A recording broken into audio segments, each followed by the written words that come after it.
Hey there, this is Ike Hoffman with Tactica Real Estate Solutions, and today we'll be talking about the equity multiple analysis metric.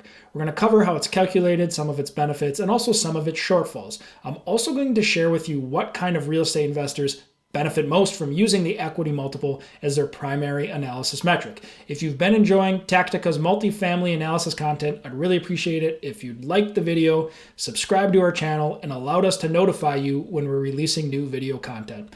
Let's go ahead and begin.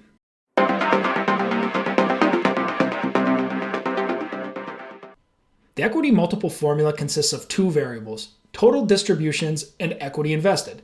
Distributions will be all of your operating cash flow, any refinance proceeds, and sale proceeds. Equity invested is the cash you put into the deal, most commonly in the form of a down payment.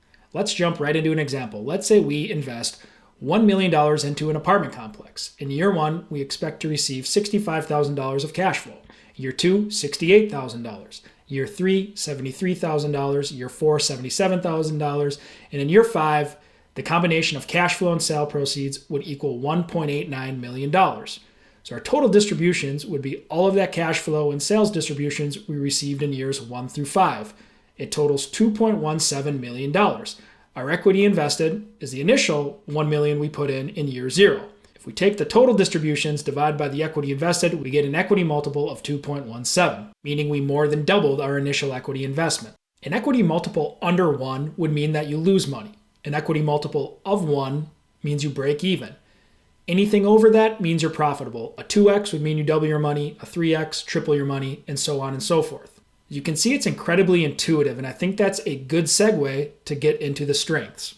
One of the biggest benefits of using the equity multiple in your real estate analysis is simplicity. It's an easy to understand metric that answers a question in a very straightforward manner. How much did you increase your initial investment balance by over the duration of the hold? If you tell me my equity multiple is 2, I know I doubled my money. If you told me it's 0.5, I know I lost 50% of my investment. It's also easy to convert to an annualized rate of return. To do that, you take the equity multiple minus 1 and divide it by the number of years you hold the investment. So in our previous example, where we calculated an equity multiple of 2.17, we would subtract 1 from that and divide it by 5, and we have an annualized return of 23.4%. Converting to an annualized rate of return could help with your investment decision-making process. Here's an example. Let's say you can invest in one of two deals, but not both. You can either get a 2x multiple over 4 years or a 3x equity multiple over 10 years. Which investment would you choose? If we convert them each to an annualized rate of return, the 2x equates to a 25% ARR. The 3x example would convert to a 20% ARR. So technically, deal number 1 has the better annualized rate of return. But the real question is, once you sold that property after 4 years, would you have another project to replace it? Could you find another project and get at least 20% for another 6 years? If that's not the case, you may be better off deciding on the 3x multiple even though the ARR is lower. There's not a right or wrong answer to this question. It's just a way that the equity multiple can be useful and help you with your decision making. The equity multiple is also arguably one of the best metrics for alignment between deal sponsors and limited partners. So many operating agreements are stipulated by the IRR, which is a time-sensitive metric. In other words, the deal sponsor can get rewarded with an increased profit interest if they hit certain IRR hurdles. This could potentially sway a sponsor into making short-term decisions that could boost that IRR and maximize the promote or profit interest, which in the long run could be detrimental to the LP's interest. For me, there's just something refreshing about a sponsor telling their LP investors, hey, if I double your investment or triple your investment over X amount of time frame, then and only then will I get into any kind of promote structure where I'm taking an outsized portion of the project cash flows. As an LP, you know exactly what you're getting before the sponsor gets into their carried interest, and hopefully that motivates them to do a tremendous job managing that property and getting it to a point where you're able to maximize your profitability. It's also a great metric for comping if you are an experienced investor with a consistent business plan. Consistency is key here. The best example I can think of is a merchant developer who's done dozens of deals. They always build the project, stabilize it, meaning they find renters for the apartments, get it full, and then sell it once they're 90% plus occupied. If they've done dozens of deals in the past, they're going to have a very good idea of what a reasonable equity multiple is. And because they're merchant developers and they probably have a very consistent time frame of how long it takes to build, stabilize, and sell, they can determine if a project is a go or a pass on the equity multiple alone. The equity multiple wouldn't be as helpful if you're an investor that does all kinds of different deals in different markets over different timelines. You can't really compare a development that takes 2 years to build and sell to a buy and hold value add that emphasizes 10 years of cash flow. It's not really an apples to apples comparison. Let's circle back quickly on the merchant developer example. I have populated here Tactica's multifamily back of the napkin template. This is just a one-page, really quick, kind of back of the envelope analysis to see if a development could potentially make sense.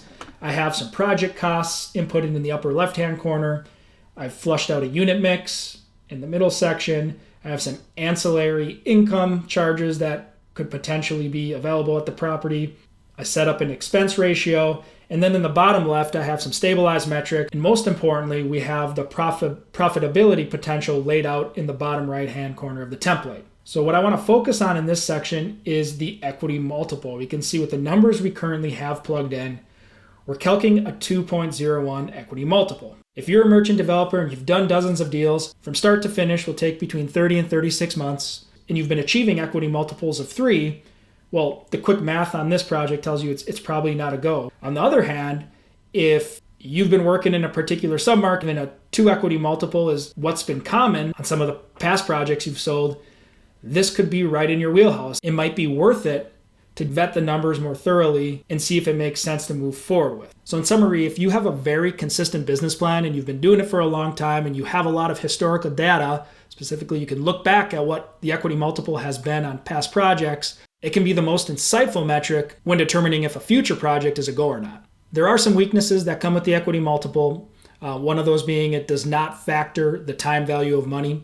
Some would argue that's a big deal and that's important. If we go back and revisit the cash flows of the example scenario we set up at the beginning of the video, and we do an IRR calc instead, we'd get an internal rate of return of 18.37%, which is quite a bit lower than the 23.4% we calculated when converting the equity multiple to the annualized rate of return. And that's because most of the yield is coming from the residual sale, which is in year 5, and the IRR, unlike the equity multiple, is going to discount that cash flow because it comes later in the investment hold.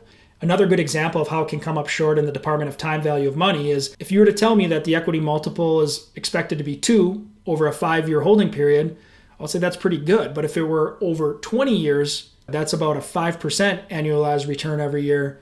And there's likely other investments that would have yielded much better over that time horizon. The equity multiple, there's always going to be that question of timing. Ideally, along with a proposed equity multiple, you also have a rough time frame so you can convert to that annualized rate of return and fully understand what your yield is on an annualized basis. Another big weakness that comes with the equity multiple is it just tends to be less relevant than other popular metrics, specifically the IRR, the cash on cash, the yield on cost, even cap rates. Just an anecdotal observation, I can think of all these phone calls I've had with investors over the years talking about projects, and I really can't think of many instances when we're discussing the equity multiple. It usually starts with the IRR, making sure that cap rates are in line with market average, cash on cash is adequate, even the yield on cost, which I think is an incredibly underrated metric, gets mentioned more. So I don't hear about the equity multiple much. And I think that's a shame. It does offer just a ton of value and intuitiveness and really goes a long way when it's grouped with some of these more popular metrics. So in summary, the equity multiple is an easy to understand metric and it's really no nonsense. You put $1 into the deal, how many dollars do you get back? It can be easily converted to an annual yield, which might help with your decision-making process. It's also great for investor alignment, specifically between a sponsor and LPs, and it's fantastic for comping projects if you're an experienced group with a consistent business plan. It does lack in the sense that it can't account for time value of money, and it isn't as prevalent as other investment metrics. I'd be really curious to hear your take on the equity multiple. Do you think it's an over or underutilized metric within the real estate investment industry? Let me know in the comments below. If you've been enjoying Tactica's multifamily analysis content, I'd really appreciate it if you'd like the video, subscribed, and allowed us to notify you when we're releasing new video content. We'll see you next time. Take care.